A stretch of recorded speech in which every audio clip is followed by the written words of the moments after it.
Good evening, everybody, and welcome to the RHS Band's spring concert. We're delighted to be back here at Westside Presbyterian Church. I think this is maybe year 12 or 13, and it's always wonderful to present our spring concert here in this wonderful space. The bands sound absolutely amazing, and you're in for a treat tonight. Always encourage you to read your program notes. There's many notes on each piece. There's some thoughts and things that the students learn throughout the process of studying each piece. You'll see who the notes were compiled by. You'll see this next piece, Mission Apollo by Tyler S. Grant.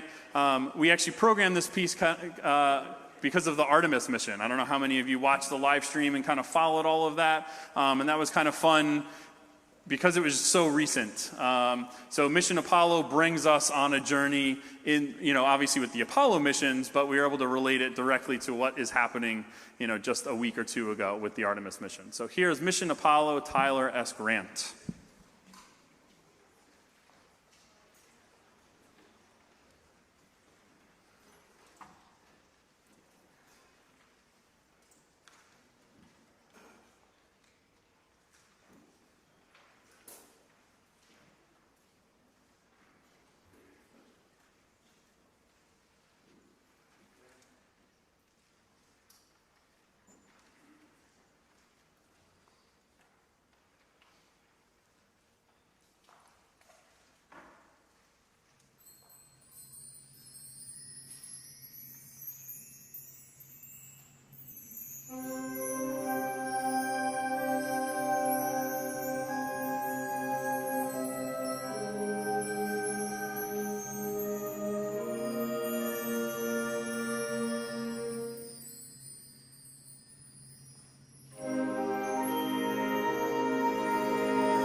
Good evening. My name is Jeff Haas. I'm the other guy. And so nice to have you here tonight in this beautiful space. I'm not going to say all the same things that John said when he came on, but I do want to encourage you tonight and remind you that this concert that you're watching tonight is only going to happen once. This moment is only going to happen right now. Please be in the moment with us. We hope that you will refrain from phone use and just pay attention to what your kids are doing. Okay? They have worked really hard over many, many, many weeks. So if you would give them that respect, I would appreciate it. I know that they would appreciate it. And you'll be amazed at what you hear when you can really be in the moment with them. Okay? We really don't want this concert to be background to your scrolling. So if you would be with us, that would be great. We're going to play a piece called Among the Clouds by a wonderful young American composer named Brian Balmages. And it's an interesting piece. If you read the program notes, which I hope that you will, our kids took a lot of time to write them. He wrote this piece to depict what dreamers who dream about flying see in their dreams. It's a pretty neat piece. So we hope you enjoy Among the Clouds.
we need to do a quick scene change.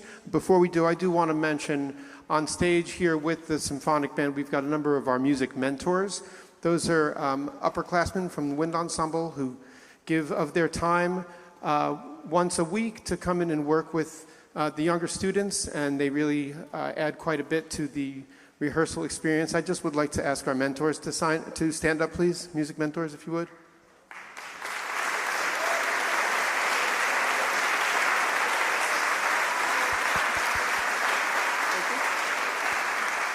Okay, and just watch how quickly we can do this when we get ready for concert band. Here it goes.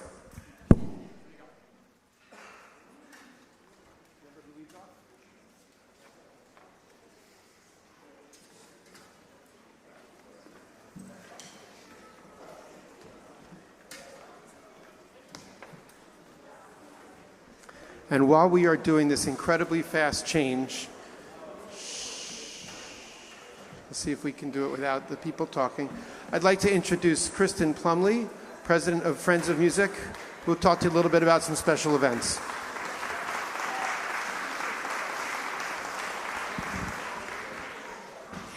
Good evening, everyone. I am the president of the Ridgewood Friends of Music. We are a parent-run organization that supports the music programs and faculty in our public schools, K through 12. We were founded during the 1980-81 school year when there were proposed budget cuts to the music program. A group of parents got together and said no way, and they advocated, and the cuts did not happen. So after that, the Friends said, well, what do we do now? So they fundraised to give out scholarships to students who are, after high school, going on to study music in a conservatory or a music school. And since then, we've grown. We have many other activities as well. For instance, we have our annual concert featuring local professionals. That is our largest fundraiser. We sponsor the 7th and 8th grade district honor band. How many of you took part in that at any point in your life? Yes, okay, we got some little hands like this. Yes, absolutely. We run a songwriting contest where students, elementary, middle school, and high school can submit an original piece for any kind of instruments, voice, electronic, and we have 5 professional composer judges who will review those, and we have an elementary school winner, middle school winner, and high school winner, and there are cash prizes involved. The deadline for that is November 1st, and you can check out our website for more information. And then finally, we have the Young Musicians Showcase, which is coming up May 2nd, and our flyer looks like this. It'll be out in the lobby afterwards if you want to come take a picture of the QR code. This is a chance for elementary and middle school students to play or perform a solo or with a small group in front of an invited audience. So for many younger students, this is the first time they will have ever played or sung a solo, and it's really quite confidence-building event. So if you have any children who are in elementary, middle school, you can check out the poster outside. And then finally, since we are in our 45th year, we're having a party. Friends of Music is 45 years old. We're going to have a Back to the 80s party on May 14th at Park West Loft. And we will have, I'm not supposed to say this at school events, but beverages, some food, live music, performances by previous scholarship winners of Friends of Music scholarships, silent auction, and 80s costume contest. So I will have some of these posters out front as well. So please do come and celebrate with us. And now enjoy the rest of the concert.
All right, that was one of the staples of the band repertoire, Emperata Overture, Claude T. Smith. That was written in the 1960s, I think 64.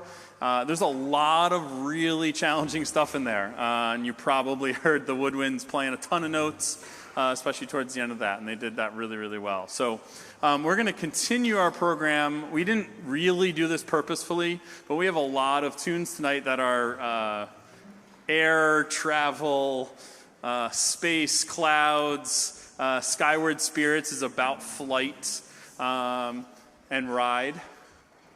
What? Okay. You can tell them later. Prophecy, too. Oh, you're up? I'm on the wrong piece. Okay. We're not going to do Skyward Spirits. Thank you, Jeff. All right, here we go. Prophecy.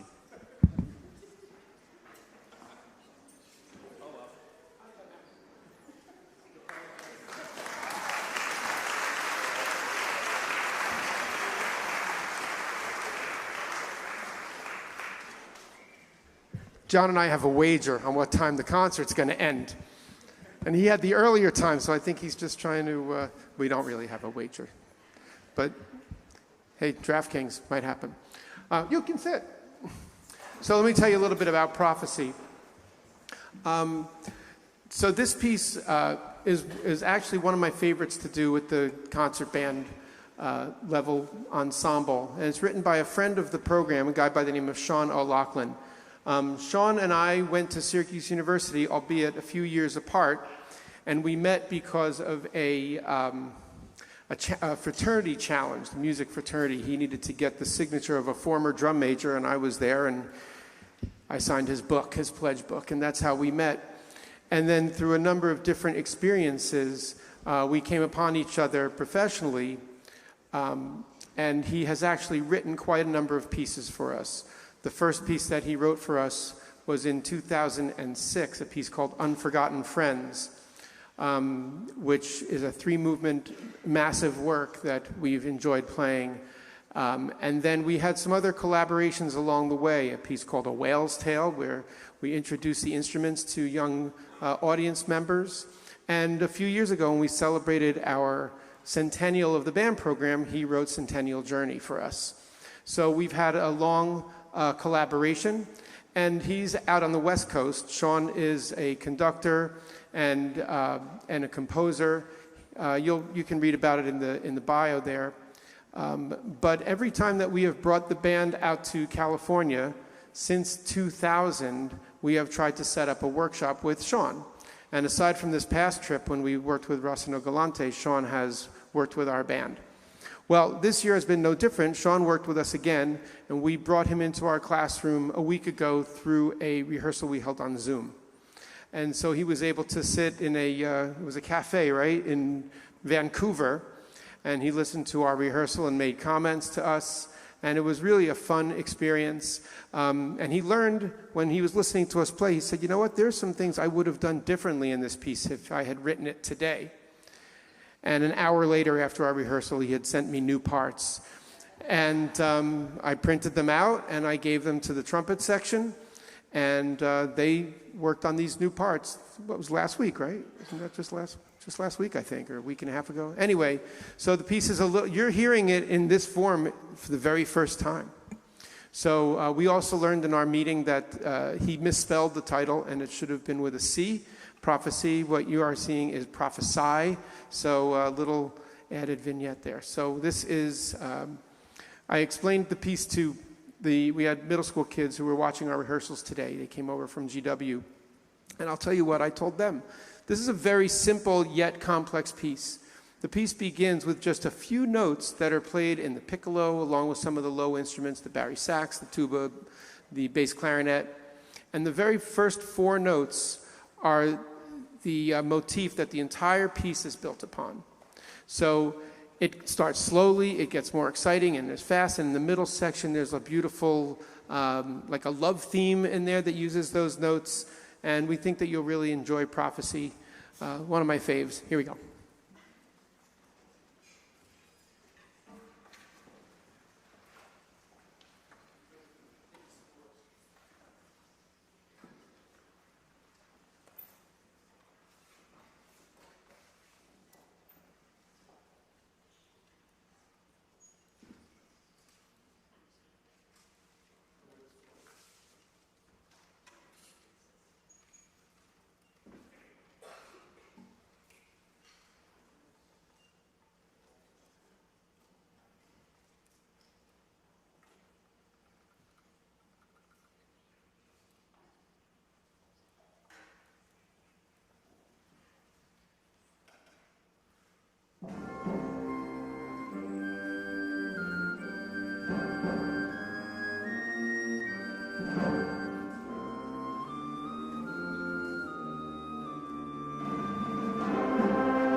All right, as I was saying, so we unintentionally kind of put a ton of pieces with, Among the Clouds and, I don't even know what we played. Mission Apollo, and then this piece, Skyward Spirits. This is all about flight. I'll let you read about each movement and what it's representing. Doing a multi-movement piece has its own challenges and own fun. There's a ton of different styles of music that the students play in, lots of key signatures and time signatures changing. As is traditional in a multi-movement piece, you'll hold your applause all the way to the very end. This piece does, the first movement goes right into the second movement, the third movement goes right into the fourth movement. Hopefully it'll be clear where that mood change is if we do our job properly. But here is Skyward Spirits, a micro symphony by the RHS Concert Band.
All right, concert's over. No, I'm just kidding. Okay. All right, we're going to do another quick change from concert band to wind ensemble, and off we go. Thank you.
This is the RHS Wind Ensemble.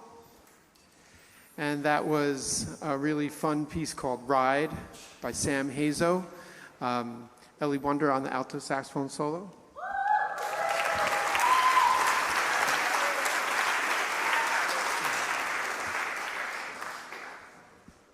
So there comes a point in a person's career where they say, you know what, I just want to play all the things that I like. I'm going to go back and do my favorites. And Ride has been one of my all-time favorites to program and to do. And this next piece has become one of my favorites. You can hear all the faves, the Jeff Haas faves. And Be Thou My Vision, with a sacred title, if you will, is that the right piece? Okay, that's what we're doing next. Okay. Just never know. I first heard this sung by a choir, and it really, really touched me. It was a beautiful, beautiful work. And long ago, when I was the marching band director, I thought it would make a beautiful ballad on the field. And so I programmed it in a show that we did called The Power and the Glory. And we liked it so much, and our arranger, Michael Klesch, said, you know, I really loved writing this. I wonder what it would sound like with a wind ensemble. And I said, hired. So he wrote this piece, this arrangement for us.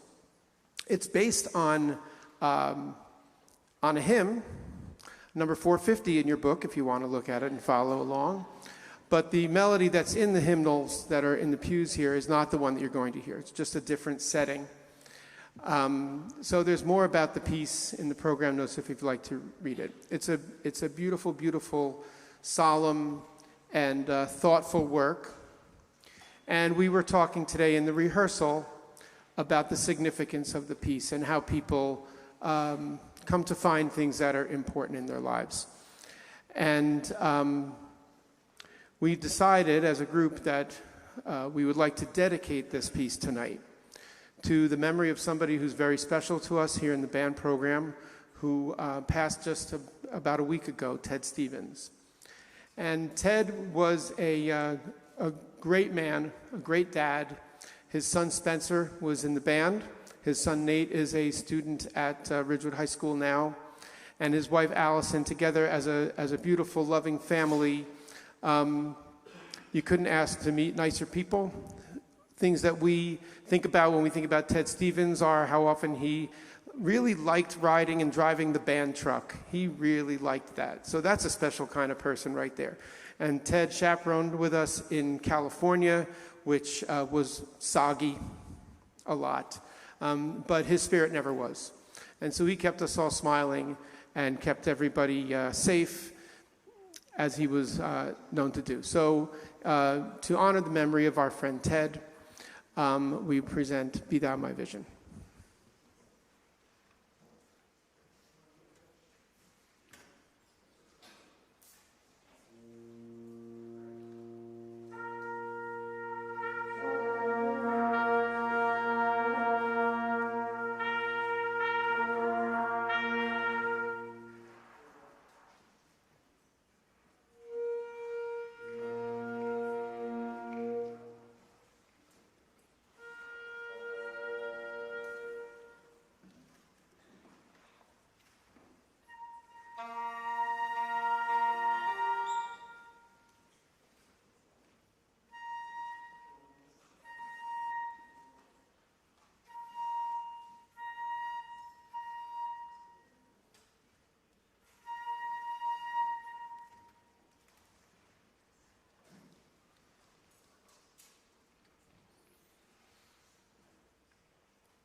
Beautiful, right?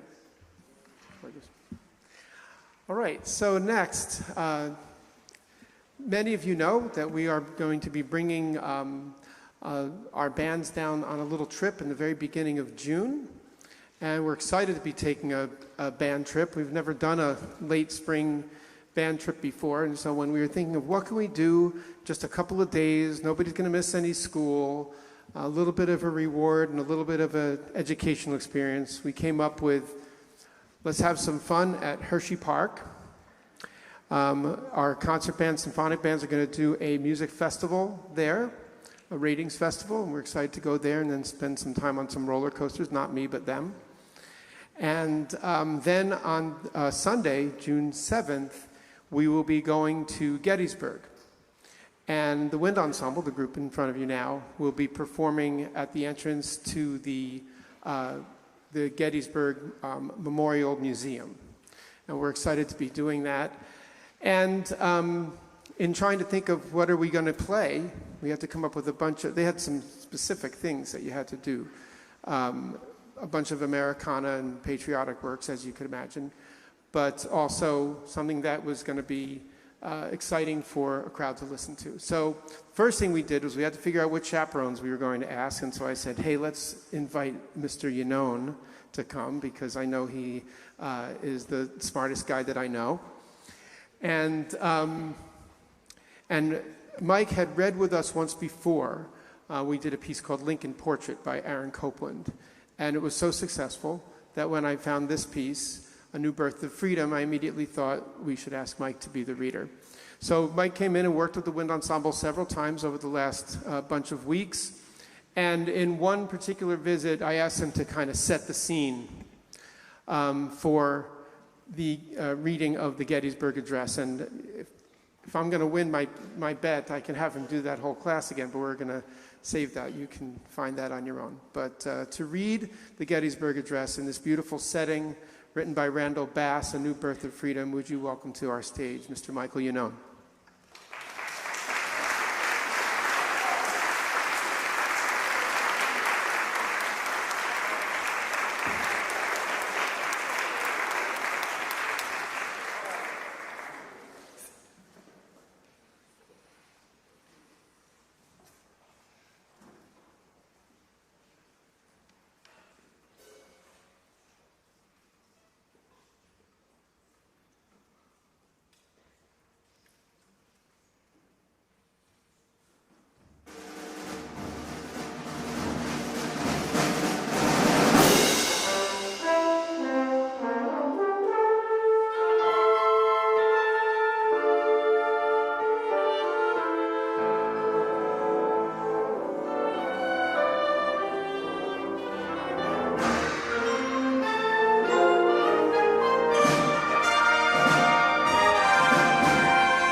Fourscore and 7 years ago, our fathers brought forth on this continent a new nation, conceived in liberty and dedicated to the proposition that all men are created equal.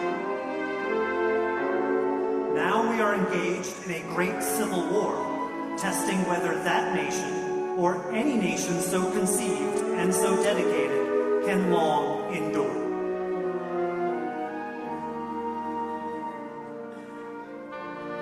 We are met on a great battlefield of that war. We have come to dedicate a portion of that field as a final resting place for those who here gave their lives that that nation might live. It is altogether fitting and proper that we should do this. But in a larger sense, we cannot dedicate, we cannot consecrate, we cannot hallow this ground. The brave men, living and dead, who struggled here have consecrated it far above our poor power to add or detract.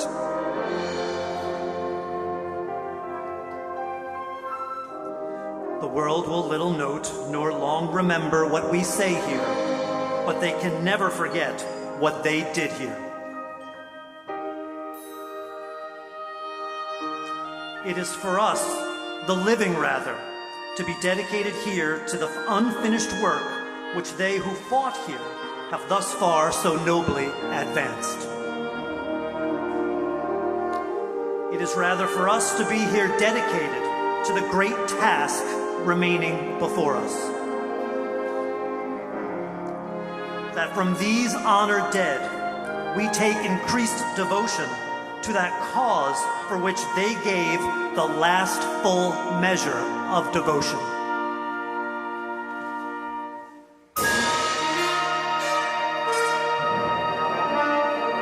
That we here highly resolve that these dead shall not have died in vain.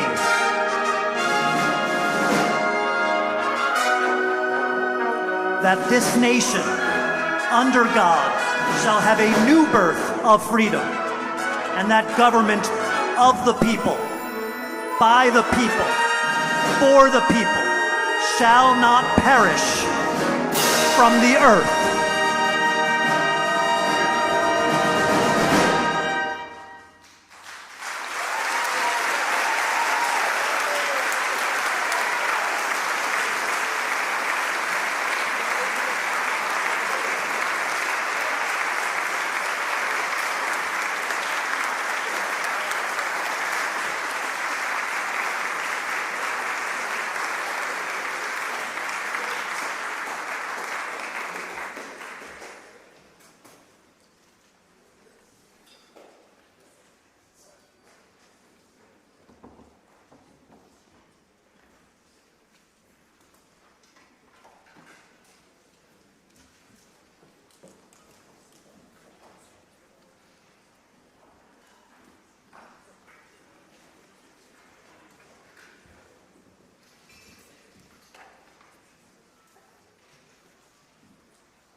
More on the list of Haas faves. Incantation and Dance, an incredible masterwork by a very, very talented composer who we lost way too early in his life and his output. I can't even imagine what he would have been able to create had he given us more years on the planet. This is a really fascinating piece. We were talking with the middle school kids earlier, and I asked them, what's an incantation? And I don't know about you, but when I was younger, in like 6th or 7th grade, I wouldn't have known what an incantation is, but they've all, read all the Harry Potter books. And so they're pretty familiar with what an incantation is. And then there's some famous incantations that you would know. So the piece starts with this kind of brooding scene, if you will, of incantations being said. And there's one main theme that you'll hear presented at the very beginning, and that's going to be what we hear throughout the entire piece. All the incantations, it becomes like speaking in tongues all over each other. It's a mass a mass of voices as you hear them layer upon layer. Then the dance begins, and those same themes get performed in a variety of different percussion instruments until there's like this frenzy that builds up. You're going to hear a lot of loud noises, a lot of loud sounds. I think you're going to really love this piece as much as I do. This is John Barnes' Chants, Incantation, and Dance.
We're going to let them sit.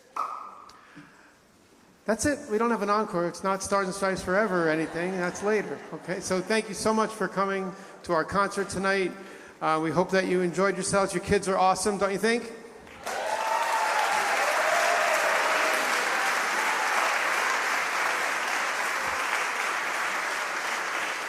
And we'll see you soon.